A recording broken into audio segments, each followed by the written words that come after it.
GMA Weather, serbisyong totoo ng GMA News.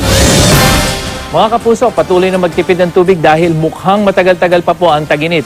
At ang kaunting ulang inaasahan natin sa Mayo, posibleng maging mas kaunti pa dahil ayon sa Climate Prediction Center ng US National Oceanic and Atmospheric Administration, below average rainfall ang inaasahan sa Pilipinas ngayong ikalawang linggo ng Mayo at baka magpatuloy po yan hanggang sa susunod na linggo.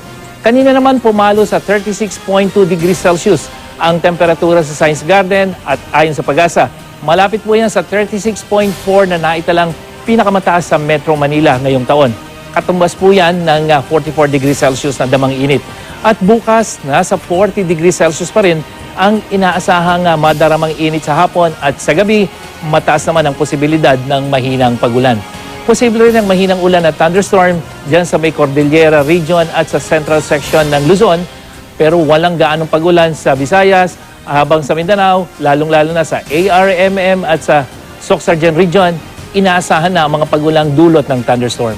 At yan ang latest mula sa GMA Weather. Para sa iba pang weather update, bisitahin ang imready.ph at ang mga social media account ng imreadyph. Ako po si Nathaniel Cruz. Magplano para sigurado. I am ready. Serbisyong totoo ng GMA News.